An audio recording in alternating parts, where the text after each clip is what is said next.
Misteri kematian Raja Faisal bin Abdul Aziz Al Saud, raja yang menantang dunia.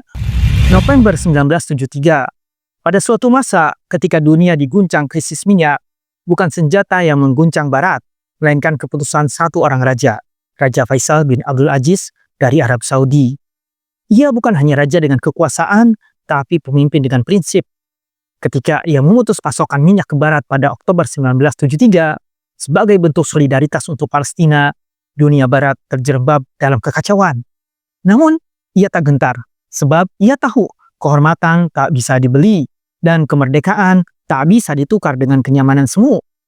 Kurma dan susu, katanya tegas. Itulah yang dulu membuat kami bertahan, dan itulah yang akan kami kembali andalkan jika dunia ini memaksa kami untuk tunduk. Ucapan itu menggema seperti petir di langit diplomasi dunia. Ketika Henry Kissinger, diplomat senior Amerika Serikat, datang memohon dan membujuk, Raja Faisal tak terpengaruh sedikit pun. Wajahnya dingin, tatapannya menusuk, bukan karena marah, tapi karena luka yang dalam di hatinya, luka Palestina, luka Masjidil Aqsa, luka saudara-saudara seimannya yang dijolimi. Hancurlah Israel, ujarnya tegas, tanpa basa-basi. Kalimat yang lahir dari hati seorang raja yang sudah tak ingin bersilat lidah, karena darah yang menetes di bumi suci sudah terlalu banyak. Kissinger mencoba mencairkan suasana dengan lelucon. Pesawatnya saat itu kehabisan bahan bakar. Tapi lelucon itu tak pernah terdengar lucu di telinga seorang pemimpin yang setiap malam mendengar jeritan dari Al-Quds. Raja Faisal menatapnya dalam-dalam, bukan dengan amarah, tapi dengan kesedihan yang berat. Dan aku hanyalah seorang lelaki tua yang ingin menunaikan 2 rakaat sholat di Masjid Al-Aqsa sebelum aku mati. Maukah engkau mengabulkan permintaan terakhirku ini? Pertanyaan itu bukan permintaan politik. Itu adalah doa, harapan terakhir seorang hamba Allah yang kekuasaannya tak membuatnya lupa bahwa akhir hidup hanyalah tentang sujud. Bukan tentang kursi, bukan tentang minyak, bukan tentang pujian. Kisah ini bukan hanya potongan sejarah. Ini adalah cermin bagi kita tentang harga diri, tentang keteguhan, dan tentang cinta yang dalam kepada Al-Aqsa, Palestina, dan umat Islam. Sebuah kisah tentang raja yang hatinya lebih dekat pada sajadah daripada singgasana.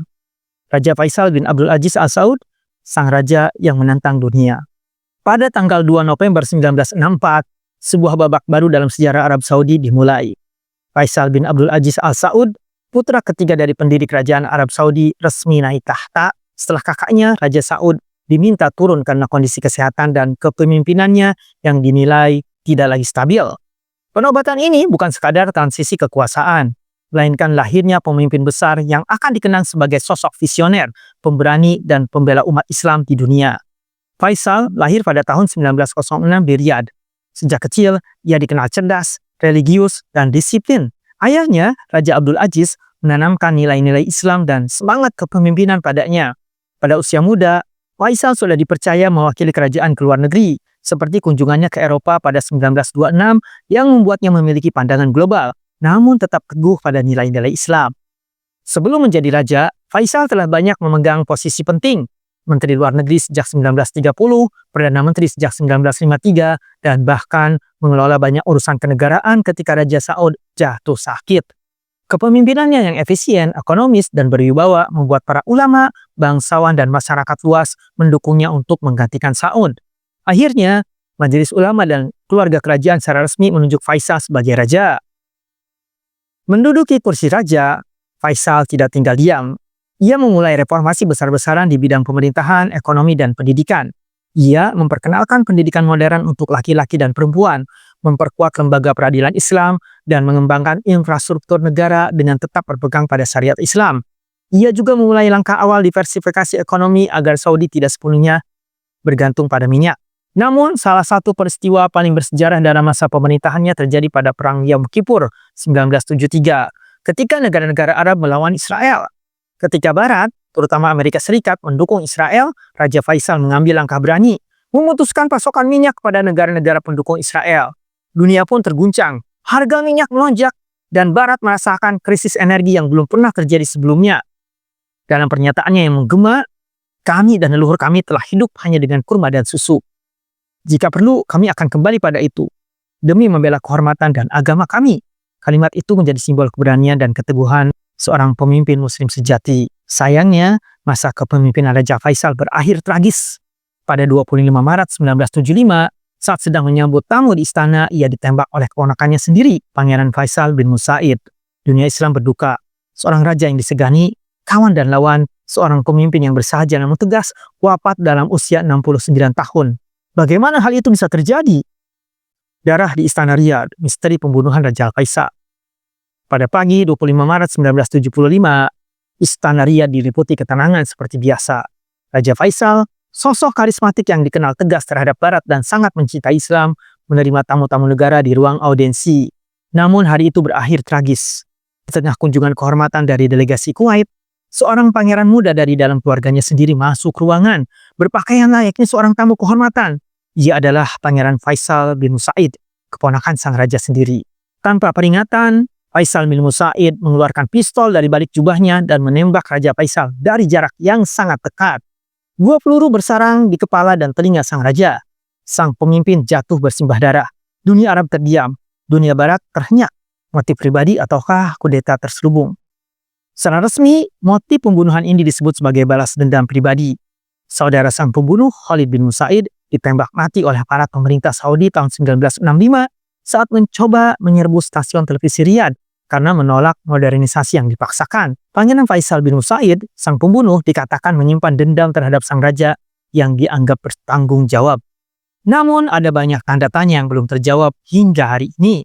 Skenario 1, permainan balas dendam dan gangguan mental. Versi resmi menyebutkan bahwa Faisal bin Musaid mengalami gangguan kejiwaan. Ia pernah tinggal lama di luar negeri, termasuk di Amerika Serikat. Selama di sana, ia mengalami kehidupan bebas yang bertentangan dengan nilai-nilai keluarganya. Ia pernah ditahan karena penyalahgunaan narkoba dan sempat menjalani hubungan asmara dengan seorang perempuan Amerika yang diduga bekerja untuk intelijen. Teori ini mengarah pada trauma psikologis pribadi dan kemarahan yang menumpuk, yang pada akhirnya meledak dalam bentuk pembunuhan terhadap pamannya sendiri. Skenario kedua, tangan-tangan asing di balik tirai. Tak sedikit yang menduga bahwa ini adalah pembunuhan politik yang direkayasa dengan melibatkan kekuatan asing, terutama setelah peran Raja Faisal dalam boikot minyak 1973 yang melumpuhkan ekonomi Barat. Raja Faisal adalah musuh besar lobi Zionis dan sekutu-sekutu Barat. Pernyataannya yang lantang, menentang Israel dan Amerika, serta kebijakan Islamisasinya membuatnya menjadi ancaman besar bagi kekuatan asing yang berkepentingan di Timur Tengah. Fakta bahwa Pangeran Faisal bin Musaid menghabiskan waktu bertahun-tahun di Amerika Serikat, bahkan dikabarkan memiliki koneksi dengan elemen-elemen intelijen, membuat munculnya spekulasi bahwa ia dimanfaatkan atau bahkan diprogram untuk melakukan aksi ini. Apalagi Henry Kissinger, menlu Amerika saat itu sangat terguncang oleh kebijakan boikot minyak Raja Faisal dan secara pribadi pernah mendatangi sang raja untuk melobi agar embargo dihentikan. Raja Faisal menolak mentah-mentah dan mengeluarkan pernyataan bersejarah. Kami dan leluhur kami telah mampu bertahan hidup hanya dengan kurma dan susu, dan kami akan kembali kepada cara itu lagi. Pernyataan ini dianggap sebagai tamparan besar bagi Barat. Bagi banyak pihak, kematian Raja Faisal seperti kemudahan jalan untuk mengembalikan dominasi asing di wilayah Arab. Skenario 3, konspirasi internal dinasti. Beberapa pengamat menyebut adanya kemungkinan konflik internal dalam keluarga kerajaan. Raja Faisal dikenal sebagai reformis konservatif yang berani mengambil langkah besar seperti mengatur keuangan negara, memotong pengaruh Barat, dan memperkuat syariat. Ini mungkin membuat beberapa kalangan bangsawan yang diuntungkan dari sistem lama merasa terancam. Apakah Pangeran Faisal bin Musaid hanya pion dalam permainan kekuasaan internal? Ataukah ada persekongkolan diam-diam antara elemen dalam dan luar negeri yang tidak pernah terungkap? Eksekusi cepat, membungkam kebenaran. Pangeran Faisal bin Musaid segera ditangkap dan dieksekusi pada bulan Juni 1975, hanya beberapa bulan setelah kejadian. Proses pengadilannya tertutup dan cepat. Banyak pertanyaan tidak pernah terjawab secara terbuka. Tak ada kesempatan untuk penyelidikan internasional, seperti ada upaya untuk menutup lembaran ini secepat mungkin. Kesimpulannya, misteri yang membayangi istana Saudi. Pembunuhan Raja Faisal bukan sekadar insiden tragis. Ia adalah peristiwa yang mengguncang dunia Islam dan peta geopolitik dunia. Meski narasi resmi menyebut ini sebagai tragedi keluarga, berbagai skenario lain tetap hidup dalam ingatan sejarah. Hingga kini pertanyaan masih bergema. Apakah Raja Faisal dibunuh oleh keponakannya? Ataukah oleh kekuatan yang lebih besar dengan peluru sang keponakan hanya sebagai alatnya? Warisan Raja Faisal. Raja Faisal meninggalkan warisan besar, keadilan, keberanian, dan cinta yang dalam terhadap umat Islam. Ia bukan hanya Raja Saudi, tapi pemimpin dunia Muslim yang namanya terus dikenal. Sekolah, jalan, dan yayasan di seluruh dunia banyak menyandang namanya. sebagai pengingat bahwa pernah ada seorang raja yang tidak takut menghadapi dunia demi kebenaran.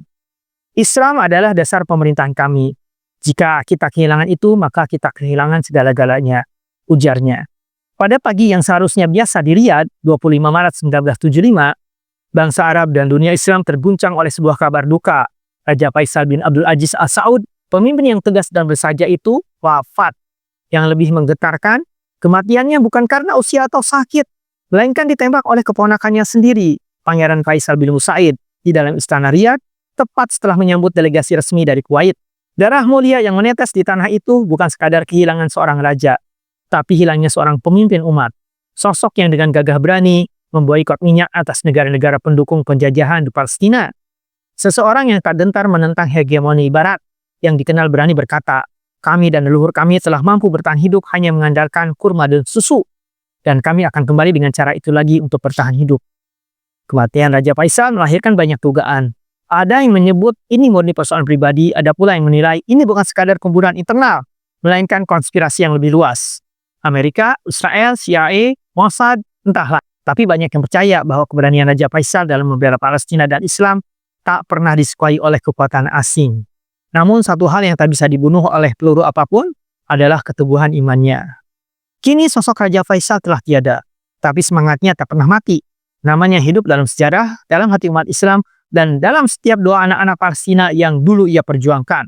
Semoga Allah merahmatimu, wahai Raja yang mencintai Islam lebih daripada tahtanya. Al-Fatihah.